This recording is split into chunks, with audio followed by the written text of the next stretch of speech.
కేంద్రంలో ఇండియా కూటమి ఘన విజయం సాధించబోతుంది. ఆంధ్రప్రదేశ్లో జరిగిన ఎన్నికల్లో వైసీపీ అధ్యక్షుడు జగన్ 4,500 కోట్లు పంపిణీ చేశాడు. పిసిసి అధ్యక్షురాలు షర్మిల కాంగ్రెస్ సీనియర్ నాయకులని అందరినీ కలుపుకోనందున ఆంధ్రప్రదేశ్లో కాంగ్రెస్ బలహీనమైపోయింది. షర్మిల గతంలో కాంగ్రెస్లో సీనియర్ నాయకులు ఇంద్రమ్మ గురించి వాళ్లు చేసిన మంచి పనుల గురించి మాట్లాడకుండా వైఎస్ రాజశేఖర్ రెడ్డి గురించి మాట్లాడడం ఏంటి? సెంట్రల్ బీజేపీ 150 సీట్లు మించి రావు అని తెలిపారు. కేంద్రంలో ఎన్నికలు దాదాపుగా పూర్తి కాబోతున్నాయి. పార్లమెంట్కి 4వ తేదీన కౌంటింగ్ 4 గంటలకల్లా సాయంకాలం 4 గంటలకు పూర్తి కాబోతా ఉంది. కేంద్రంలో మోడీ వ్యతిరేక ప్రభుత్వం రాబోతా ఉంది. కారణం మోడీ ఎన్ని చెప్పినా కూడా మోడీకి వ్యతిరేక పవనాలు వీస్తున్నాయి భారతదేశం మొత్తం మీద. ఓకే, ట్రిక్ చేసి మళ్ళీ ఇంకొక 5 సంవత్సరాలు కావాలని ఆయన కోరుకుంటున్నాడు.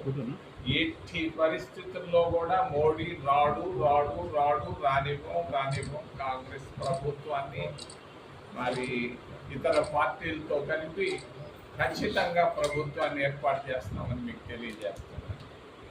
మోడీ పూర్తిగా విఫలమయ్యాడు. ధరలు తగ్గించడంలో కానీ, నిరుద్యోగాన్ని తగ్గించడంలో కానీ, ట్యాక్సెస్లో కానీ అన్నిట్లో ఆయన పూర్తిగా విఫలమయ్యాడు.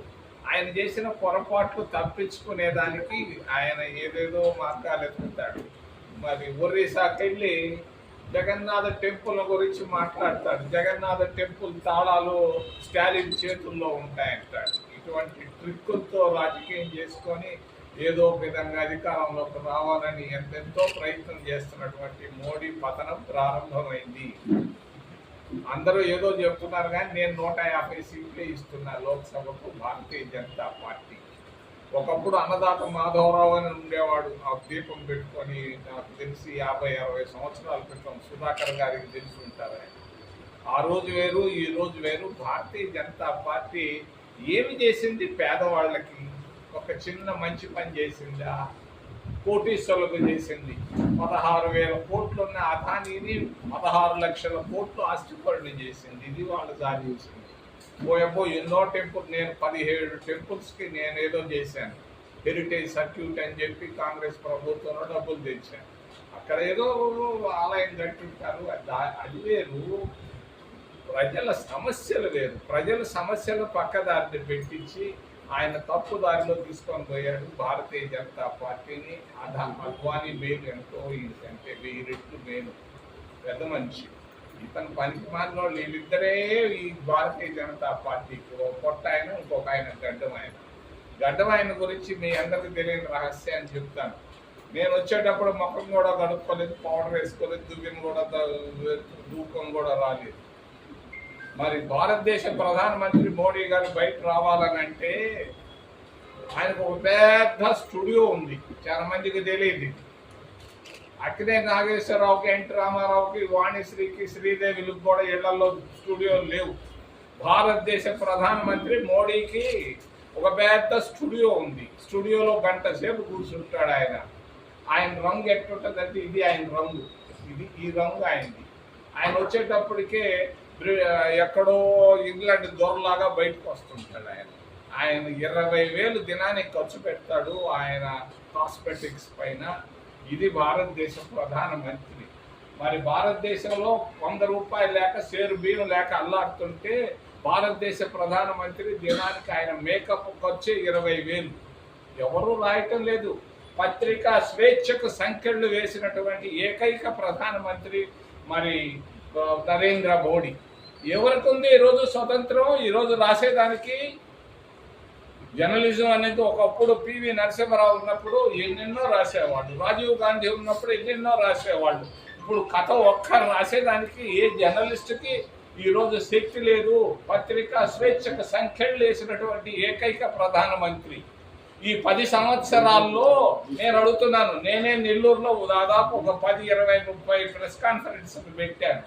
ఈ 10 సంవత్సరాల్లో ఒక్క ప్రెస్ కాన్ఫరెన్స్ అయినా పెట్టాడా ప్రధానమంత్రి? ఏంటయ్యా ప్రధానమంత్రి అంటే? ఎక్కడుంది ఈరోజు? ఎవరు నోరు తెరిస్తే జైలు, నోరు తెరిస్తే ఆ అమ్మాయి కేసీఆర్ కూతురు పాపం ఏంటి ఆ బిడ్డ చేసింది, ఏదో తిన్నారు. ఎవరు తినలేదా? ఇప్పుడు భారతీయ జనతా పార్టీ వాళ్ళు తినటం లేదా? మిగిలిన వాళ్ళంతా నీతి పరులాడు ఉండేవాళ్ళు, నీ వెనకాల ముందుండేవాళ్ళు. అమిత్ షా సంగతి ఏంటి నువ్వు చేసింది ఏంటి? ఈరోజు భారతదేశానికి నువ్వు చేసింది ఒక మంచి పని చెప్పు. పతనం ప్రారంభమైంది, అది ప్రభుత్వం రాదు. ఖచ్చితంగా కేంద్ర ప్రభుత్వాన్ని కాంగ్రెస్ పార్టీ అధికారంలోకి రాబోతాం. రెండోది రాష్ట్ర ప్రభుత్వంలో కూడా మార్పు కోరుకుంటున్నారు ప్రజలు. మరి గత 5 ఏళ్లలో బాగా విసిగిపోయారు, బాగా నలిగిపోయారు. ఎలా ఈ పోస్టల్ బ్యాలెట్ ఇండికేషన్, పోస్టల్ బ్యాలెట్లో ప్రభుత్వ ఉద్యోగస్తులు పోయి వేస్తే 99% వ్యతిరేకంగా పడ్డాయి, జగన్కు వ్యతిరేకంగా పడ్డాయి. ఏంటిది? ఇది ప్రజా నాడి, ప్రజా సంకేతం. మరి రేపు రాబోయేటువంటి ఎన్నికల్లో ఆయన దాదాపుగా 4 నుంచి 5 వేల కోట్ల రూపాయలు ఖర్చు పెట్టాడు. మా ఫ్రెండ్ కుమారుడు జగన్మోహన్ రెడ్డి 4 నుంచి 5 వేల కోట్ల రూపాయలు ఒక్క గూడూరు రిజర్వ్డ్ స్థానంలో 45 కోట్ల రూపాయలు పంపించాడు. ఒక లాడ్జిలో పెట్టి, కొత్తగా కట్టినటువంటి ఎస్ఆర్ఎం లాడ్జిలో పెట్టి పోలీసుల చేత పంపిణీ చేయించాడు.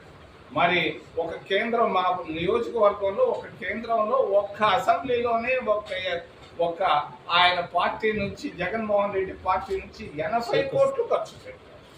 ఈ విధంగా శ్రీకాకుళం నుంచి కర్నూలు దాకా దాదాపు 4,000 నుంచి 5,000 కోట్ల రూపాయలు ఖర్చు పెట్టి ఓట్లు కొనుక్కునేది ఏందయ్యా?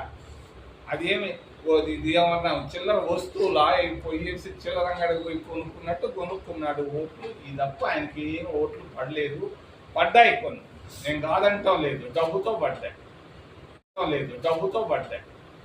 మరి ఇండియన్ నేషనల్ కాంగ్రెస్ 28-29 రాష్ట్రాలు కలిగినటువంటి పెద్ద దేశంలో 100 సంవత్సరాల చరిత్ర కలిగినటువంటి పార్టీ. మరి జగన్మోహన్ రెడ్డి ఆంధ్రప్రదేశ్ రాష్ట్రంలో ఖర్చు పెట్టిన దాంట్లో 5% ఖర్చు పెట్టలేకపోయింది. డబ్బుల్లో 5%. నేను చెప్తున్నాను, ఆయనకి పద్మశ్రీ అవార్డు ఇవ్వాలి, లేకపోతే పద్మ విభూషణ్ అవార్డు ఇవ్వాలి. ఆయన ఇంత డబ్బు ఎక్కడి నుంచి సేకరించాడు, ఎలా సేకరించాడు, ఎట్లా వచ్చిందో నాకైతే తెలియదు. కానీ మహామేధావి డబ్బులు సేకరించడంలో ఆయన పతనం కూడా ప్రారంభమైందని తెలియజేస్తూ, ప్రదేశ్ కాంగ్రెస్ కమిటీ ఆంధ్రప్రదేశ్ గురించి కూడా ఒక మాట చెప్పాలనుకుంటున్నాం. మేమందరం ఆశించాం 6 నెలల నాడు కాంగ్రెస్ పార్టీ చాలా వైభవానికి వస్తుందని. మరి ఆశించినంత వైభవం రాలేకపోయింది. కారణాలు కొన్ని పొరపాట్లు జరిగాయి. కనీసం ఒక 5 నుంచి 10 అసెంబ్లీ సీట్లన్నా గెలుస్తాం అనుకున్నాం, 2 నుంచి 5 పార్లమెంట్ సీట్లన్నా గెలుస్తాం అనుకున్నాం. మా స్ట్రాటజీలో తప్పు వచ్చింది.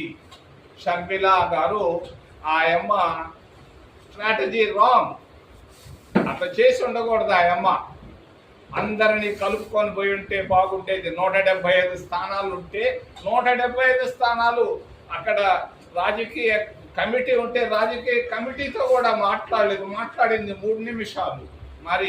మరి ప్రజాస్వామ్యబద్ధంగా టికెట్లు ఇవ్వలేదు. ఇది వాస్తవం. మిగిలిన వాళ్ళు మాట్లాడలేకపోతున్నారు. ఇది రాజశేఖర రెడ్డి కాంగ్రెస్ కాదు, ఇది ఇండియన్ నేషనల్ కాంగ్రెస్. మరి దీంట్లో ప్రజాస్వామ్యబద్ధంగా జరగలేదు. పొరపాట్లు, ఎవరు డబ్బులు ఇచ్చారో నాకు తెలియదు, ఎవరు తీసుకున్నారో తెలియదు. టికెట్ల విషయంలో డబ్బులు మారినాయని అందరూ అనుకుంటున్నారు. ఏది వాస్తవం ఏది అవాస్తవం తేలాల్సిన అవసరం ఉంది. తప్పు జరిగింది కాంగ్రెస్ లో, జరగకూడదు భవిష్యత్తులో. తప్పు ఇది. మరి చివరి విషయం నెల్లూరు అభివృద్ధి అనేది అవసరం. తిరుపతిలో విమానాశ్రయాన్ని నేను ఏర్పాటు చేయించాను, అంతర్జాతీయ విమానాశ్రయాన్ని. నెల్లూరులో కూడా ఒక మంచి విమానాశ్రయం అవసరం. నేను ఈ రోజు నుంచే నెల్లూరు విమానాశ్రయానికి పునాది రాయి వేయించి పూర్తి చేయించేంత వరకు బాధ్యతలు నేను తీసుకుంటానని తెలియజేస్తూ అవసరం చాలా మంది అక్కడికి వచ్చి 3 గంటలు ప్రయాణం చేయాల్సి వస్తా ఉంది. ఎందుకొరకో మహానుభావులకి అది మనసుకు రాలేదు, నా మనసుకు వచ్చింది. ఈరోజు మీ ముందుకు వచ్చే ముందు ఈ విమానాశ్రయ పనులు నెల్లూరు పూర్తి చేస్తానని తెలియజేస్తే ఏదైనా ప్రశ్నలు ఉంటే అడగమని మిమ్మల్ని చేతులెత్తి ప్రార్థిస్తున్నాను.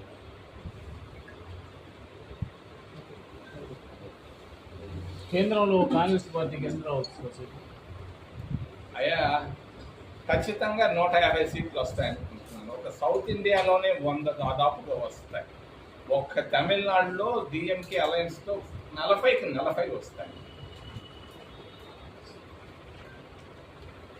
కేంద్రంలో అధికారులు చేపట్టబోతారా? తప్పకుండా 100% మేము ఏర్పాటు చేయవచ్చు. ఇప్పటికే బీజేపీ వాళ్ళు దాదాపు 300 వాళ్ళు సీట్లు తీసేసేది. వాళ్ళు దగులుబాజీ, అసలు తలకాయ లేనటువంటి ప్రధానమంత్రి ఏం మాట్లాడుతున్నాడు ఆయన? ఏంది ఆయన మాటలకి? ధరల గురించి మాట్లాడుతున్నాడా? నిరుద్యోగాన్ని గురించి మాట్లాడుతున్నాడా? పన్నుల గురించి మాట్లాడుతున్నాడా? గ్యాస్ గురించి మాట్లాడుతున్నాడా? పెట్రోల్ డీజిల్ గురించి, ధరల గురించి ఏం మాట్లాడుతున్నాడు ఆయన? ఎందుకు ఆయన ప్రధానమంత్రి? 10 ఏళ్లలో ఆయన చేసింది ఏంది?